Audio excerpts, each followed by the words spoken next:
Yo, what's up? It's Jose with Aligning Purposes. I'm going to read some of this chapter of a book on dietary health, How Not to Die, by Micheal Greger MD. So I'm going to read a couple of passages from this chapter, and it's How Not to Die from Blood Cancers. 11-year-old Missy had leukemia. It was in remission, thanks in part to the yellow bags of chemo that hung from the IV pole she rolled down the hospital halls. Missy was one of my favorite patients in my pediatrics rotation during medical school at the Eastern Maine Medical Center in Bangor, home of Stephen King, moose crossing signs, and billboards advertising lobster ice cream. During this time, I was in full patch Adams regalia, from the fuzzy pink rabbit ears on my head down to the plastic rainbow slinkies trailing at my feet. On every button of my whole white doctor's coat hung a beanie baby. In every buttonhole was crammed a stuffed animal's foot. Missy drew a smiley face on my beanie hippo and named the rooster attached to my stethoscope Elvis. She loved to paint pictures for me and sign each one of them in all caps, from Missy. In these pictures, she still had her curly brown locks. In reality, though, her hair was completely bald. She refused to wear a wig, which only made her smile seem brighter. I painted her nails a pale pink, and she painted mine a lovely purplish brown. I remember the morning after she gave me the manicure. My senior resident took me aside after rounds. "Your fingernails are getting in people's way," he said. "Huh?" I asked. "The attending physicians are complaining," he replied. "This is a conservative profession." I tried to explain that I didn't paint them myself, upset that I even felt the need to explain at all. The senior resident knew that Missy had done it, but he didn't seem to care. Medicine, he said, is also an anti-emotion profession. Later, the chair of the department had to talk with me. A number of the attending physicians were concerned I was too enthusiastic, too dramatic, and too sensitive. My wife remarked they probably just had slinky envy. The next day, head down, I walked into Missy's room. "I'm sorry," I told her. "The doctors made me take off the nail polish." I held up my hands to show her. She inspected them and said with great indignation, "If you can't wear it, then I'm not going to either." So I helped her take off her nail polish. Bemused and empowered by such solidarity from an 11-year-old, I let her paint my toenails instead. I remember the last note I wrote in Missy's medical chart. Hospital progress notes are written in SOAP format. A mnemonic for subject findings, objective findings, assessment, and plan. I wrote, assessment, 11-year-old girl finishing last round of maintenance chemotherapy. Plan, Disney World. Childhood leukemia is one of the few success stories in our war on cancer, with 10-year survival rates as high as 90%, yet it still affects more children than any other cancer and is 10 times more likely to be diagnosed in adults, among whom current treatments are much less effective. What can we do to help prevent blood cancers in the first place? Blood cancers are sometimes referred to as liquid tumors, since the cancer cells often circulate through the body rather than get concentrated in a solid mass. These cancers typically begin undetected in the bone marrow, that spongy tissue in the interior of our bones where red blood cells, white blood cells, and platelets are born. When healthy, your red blood cells deliver oxygen through your body. Your white blood cells fight off infections, and your platelets help your blood to clot. Most blood cancers involve mutations of white cells. Blood cancers can be categorized into three types: leukemia, lymphoma, and myeloma. Leukemia, from the Greek root leukos, or white, and haima, or blood, is a disease in which the bone marrow feverishly produces abnormal white blood cells. Unlike normal ones, these imposters aren't able to fight off infection. They also impair the ability of your bone marrow to produce normal red and white cells by crowding out healthy ones, creating a diminished healthy blood cell count that can lead to anemia, infection, and, eventually, death. According to the American Cancer Society, 52,000 Americans are diagnosed with leukemia, and 24,000 die from it every year. Lymphoma is a blood cancer of lymphocytes, which are specialized types of white blood cells. Lymphoma cells multiply quickly and can collect in your lymph nodes, small immune organs that are spread throughout the body, including the armpits, neck, and groin. Lymph nodes help to filter your blood. Like leukemia, lymphoma can crowd out healthy cells and impair your ability to fight infections. You may have heard of non-Hodgkins lymphoma. Hodgkin's lymphoma can strike young adults, but it's a rare and usually treatable form of lymphoma.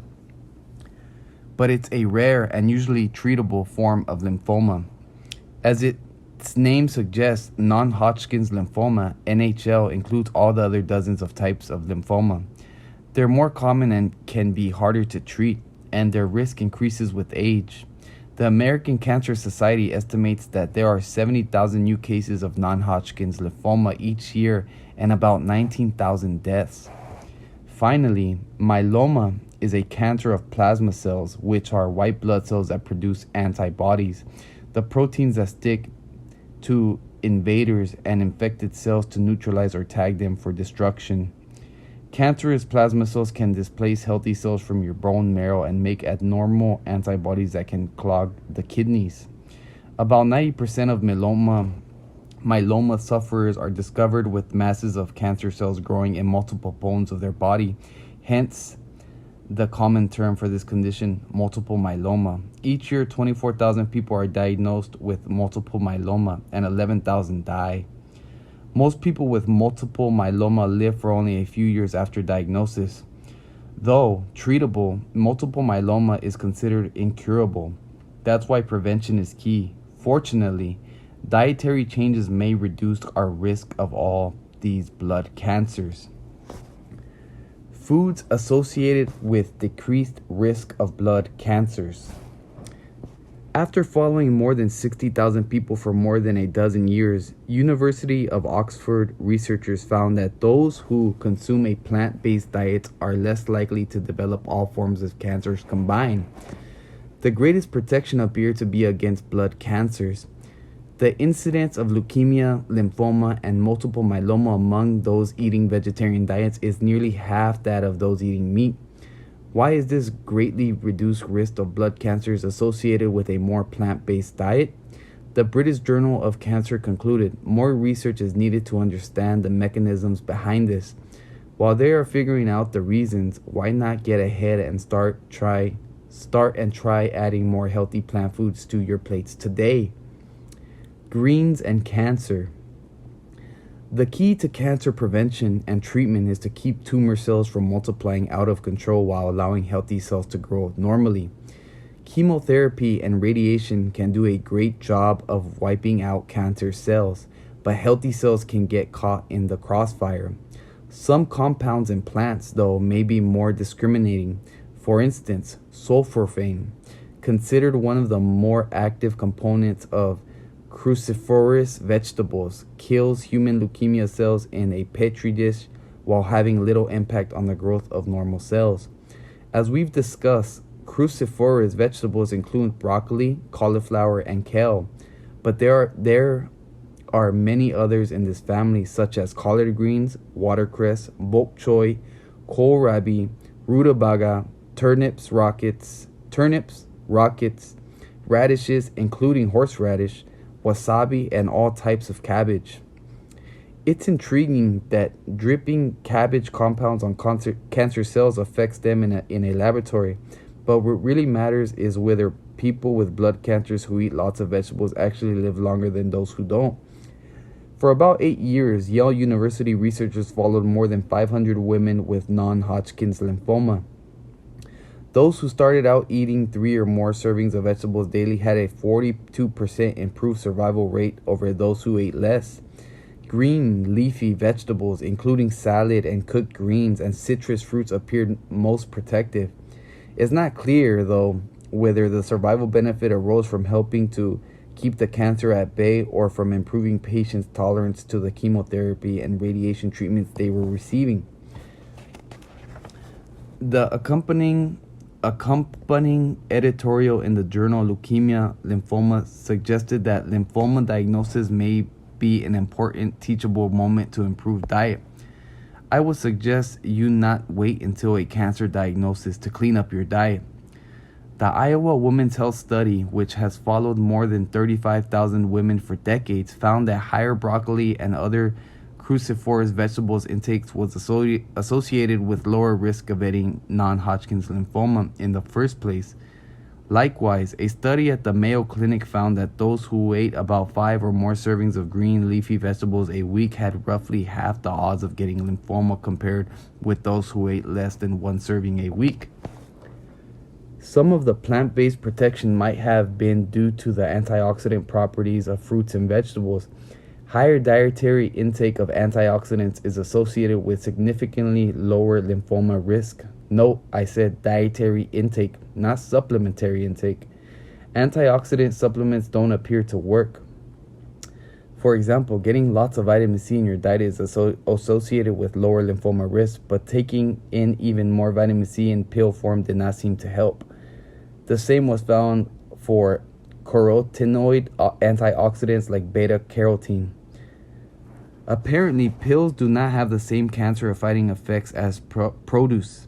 When it comes to certain other cancers, like those of the digestive tract, antioxidant supplements may even take things worse. Combinations of antioxidants like vitamin A, vitamin E, and beta-carotene in pill form were associated with increased risk of death in those who took them. Supplements contain only a select few antioxidants where areas your body relies on hundreds of them, all working synergistically to create a network to help the body dispose of free radicals. High doses of a single antioxidant may upset the delicate balance and may actually diminish your body's ability to fight cancer.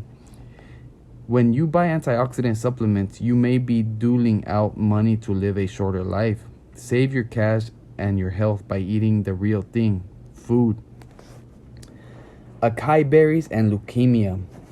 Acai berries gained celebrity status in 2008 when television personality Dr. Mehmet Oz talked about them on the Oprah Winfrey Show. This spawned a frenzy of knockoff supplements, powders, shakes, and other dubious products bearing the acai berry label, but not necessarily containing any of the actual berry. Even major corporations have jumped on the acai bandwagon, including Anheuser-Busch with its 180 Blue with acai energy drink and Coca-Cola with its Bossa Nova beverage. This is an all too common practice in the superfruit supplement and beverage market, where less than a quarter of products sold may even contain the ingredients their labels claim. The benefits of these products are suspect at best, but there is some preliminary research on the real acai berries which can be purchased as unsweetened frozen pulp. The first study published in the medical literature on the effects of acai on human tissue was performed on leukemia cells. Researchers dripped an acai berry extract on leukemia cells taken from 36-year-old women. It appeared to trigger self-destruct reactions in up to 86% of the cells. Also, sprinkling some freeze-dried acai berries on immune cells called macrophages from the Greek word macros and phagein, meaning big eater, in a petri dish appeared to enable the cells to engulf and devour up to 40% more microbes than usual. Though the leukemia study was done using acai extract at the concentration one might expect to find in the bloodstream after eating the berries, no studies have yet been performed on cancer patients themselves, just cancer cells in a test tube. So more testing is needed. Indeed, the only clinical study on acai berries published so far were two small industry-funded trials that showed modest benefit for osteoarthritis sufferers and some metabolic parameters of overweight subjects. In terms of antioxidant bang for your buck, acai berries get honorable mention, beating out other superstars such as walnuts, apples, and cranberries. The bronze for best bargain, though, goes to cloves, the silver cinnamon, and the gold for most antioxidants per pound. According to the USDA database of common foods, goes to purple cabbage. Acai berries, however, would probably make a tastier smoothie. see where we at. Curcumin and multiple myeloma. As noted, multiple myeloma is one of the most dreaded cancers. It is practically incurable even with aggressive medical treatment. As myeloma cells take over the bone marrow, healthy white blood cells continue to decline in number, which increases your susceptibility to infection. Reduced levels of red blood cells can lead to anemia, and reduced platelet counts can lead to serious bleeding. Once diagnosed, most people survive fewer than 5 years. Multiple myeloma does not occur out of the blue. It appears to be nearly always preceded by a precancerous condition known as monoclonal gammopathy of underdetermined significance, or MGUS. When scientists first discovered MGUS, it was aptly named because at the time the significance of the finding elevated levels of abnormal antibodies in someone's body was unclear. We now know it's a precursor to multiple myeloma, and about 3% of Caucasians over age 50 have it, while the rate among African Americans may be double. MGUS causes no symptoms. You don't even know you have it unless your doctor finds it incidentally during a routine blood work. The chance of MGUS progressing into myeloma is about 1% per year, which means many MGUS-stricken people may die of other causes before they develop myeloma. However, since multiple myeloma is basically a death sentence, scientists have been desperate to find ways to stop MGUS in its tracks. Given the safety and efficacy of the turmeric spice component curcumin against other types of cancer cells, researchers from the University of Texas collected multiple myeloma cells and put them in a petri dish. Without any intervention, the cancer cells quadrupled within a few days. That's how fast this cancer can grow. But when a little curcumin was added to the broth they were bathing in, the myeloma cells' growth was either stunted or stopped altogether. As we discovered, stopping cancer in the laboratory is one thing. What about in people? In 2009, a pilot study found that 5 out of 10, of the subjects with MGUS who had particularly high abnormal antibody levels responded positively to curcumin supplements. 0 out of 9 of those given the placebo experienced a similar drop in antibody levels.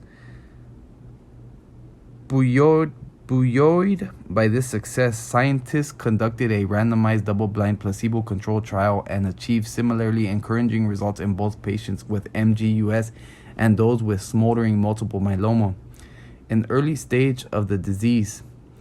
This result suggests that a simple spice found in the supermarket might have the ability to slow or stop this horrific cancer in a certain percentage of patients, though we don't know more until longer studies are performed to see if these hopeful changes in blood work biomarkers translate into changes in actual patient outcomes.